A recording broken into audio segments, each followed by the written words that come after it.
एक छोटे से कस्बे सोनापुर में अनमोल नाम का लड़का अपनी माँ कमला के साथ रहता था। अनमोल के पिता का देहांत तब हो गया था जब वो बहुत छोटा था। माँ कमला लोगों के घरों में काम करके मुश्किल से 2 वक्त की रोटी जुटाती थी। कमला के हाथों में एक अनोखा जादू था। वो चाहे दाल बनाए, सब्जी या मिठाई, उसमें ऐसा स्वाद होता कि लोग चख कर उंगलियां चाटते रह जाते। एक दिन कमला अपनी टूटी फूटी रसोई में कचौड़ियाँ तल रही थी। तेल की खुशबू पूरे मोहल्ले में फैल गई। तभी अनमोल रसोई में दौड़कर आया। माँ, क्या गजब की खुशबू है। कचौड़ी बन रही है ना, बस एक खा लूं। अरे पगले, अभी बहुत गर्म है, जरा ठंडी हो लेने दे, फिर खिला दूंगी। इतने में उनकी पड़ोसन ललिता चाची वहाँ आ धमकी। अरे कमला, क्या जादू कर रही है रे? पूरी गली में महक छा गई है। कचौड़ी है ना, मुझे भी एक खिलाना। आइए दीदी, क्यों नहीं, बैठिए, मेरे हाथों की गरम गरम कचौड़ी खाइए। कुछ ही देर में चाची और अनमोल दोनों गर्मा गर्म कचौड़ियाँ खाने लगे। अरे कमला, तेरे हाथ का स्वाद तो पूरे कस्बे में मशहूर होना चाहिए।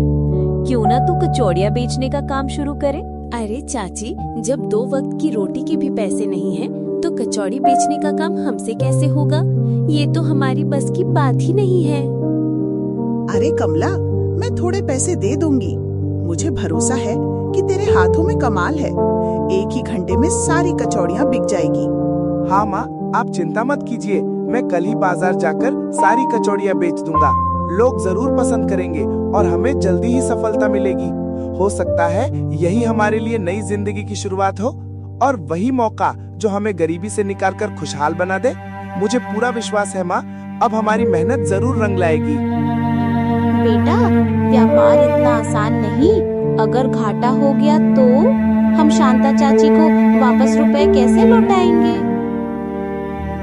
लेकिन ललिता और अनमोल के समझाने पर उसने हामी भर दी। अगली सुबह सूरज उगते ही कमला ने ढेर सारी कचौड़ियाँ बनाई। सुंदर सी टोकरी में सजाकर उसने अनमोल को थमा दी। अनमोल बड़े जोश से गलियों में घूमने लगा। गर्मा गर्म कचौड़ी, एक बार खाओ, बार बार आओ। लेकिन लोग उसकी टोकरी की तरफ देखे बिना मोमो और पिज्जा वाले ठेले की तरफ भागे जा रहे थे। चलो चलो, नया चाइनीज ठेला खुला है। गर्मा गर्म कचौड़ी, एक बार खाओ, बार बार आओ। अनमोल का दिल टूट गया। पूरा दिन उसने कोशिश की, लेकिन कोई खरीदार नहीं मिला। शाम को उदास मन से घर लौटा। कमला ने पूरी टोकरी भरी कचौरी देखी और बोली, बेटा, हार मानना आसान है, असली हिम्मत है दोबारा कोशिश करना। वैसे भी आज पहला दिन ही था। अगले दिन अनमोल कचौड़ियाँ लेकर बाजार गया और अगले दिन भी वही हाल रहा। घंटों बाद अनमोल थककर एक कोने में बैठ गया। तभी उसे एक चालाकी सूझी। वो उठकर जोर से चिल्लाया, कचौड़ी ले लो, वो भी मुफ्त में, सिर्फ 10 लोगों के लिए। ऑफर ऑफर, सिर्फ 10 लोगों के लिए। जल्दी आइए और कचौड़ी खाइए। तभी भीड़ उसकी तरफ दौड़ी। सबने कचौड़ी चखी और जैसे ही स्वाद मुंह में गया, सबके चेहरे खिल उठे। अरे ये तो अद्भुत है, बर्गर मोमो के आगे तो कुछ भी नहीं। देखते ही देखते भीड़ बढ़ती गई और आधे घंटे में सारी टोकरी खाली हो गई। उस दिन से रोज अनमोल की कचौड़ियाँ हाथों हाथ बिकने लगी। धीरे धीरे उनके घर की हालत सुधरने लगी। लेकिन कस्बे के बर्गर और मोमो वाले जलन से तिलमिला उठे। अगले दिन जब अनमोल कचौड़ी लेकर जा रहा था, तभी उन्होंने अनमोल को घेर लिया। टोकरियां जमीन पर गिरा दी, कचौड़ियां मिट्टी में मिला दी। आज के बाद यहाँ दिखा तो जान से मार देंगे। तूने हमारा धंधा चौपट कर दिया है। टूटी टोकरी लेकर अनमोल घर चला गया और माँ को सब बताया।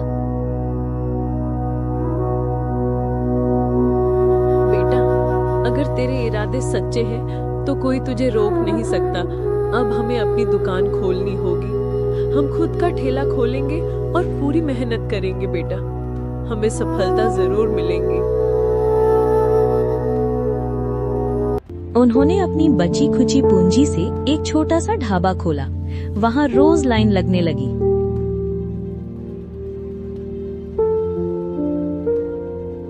एक दिन एक भूखा साधु ढाबे पर आया। अरे बेटा, बहुत भूख लगी है। तभी अनमोल कचौड़ी लेकर आया और साधु बाबा को परोसी।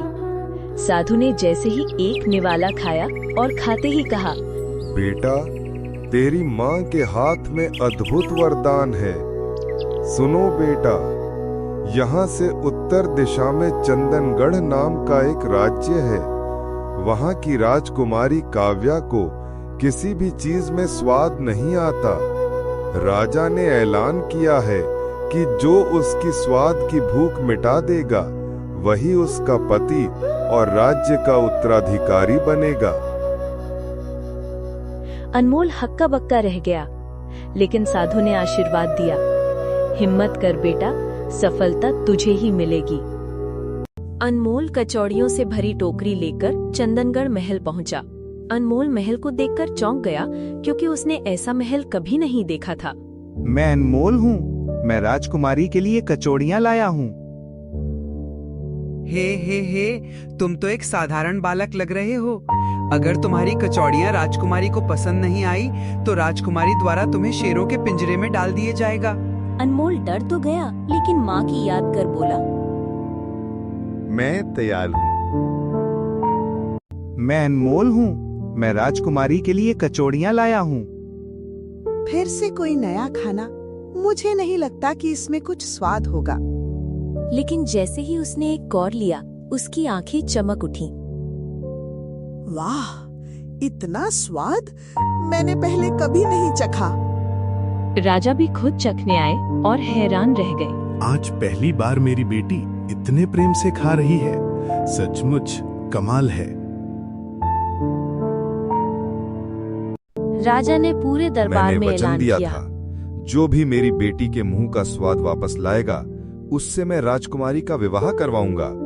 इसलिए आज राजकुमारी काव्या का विवाह अनमोल से होगा और यही इस राज्य का भावी राजा होगा।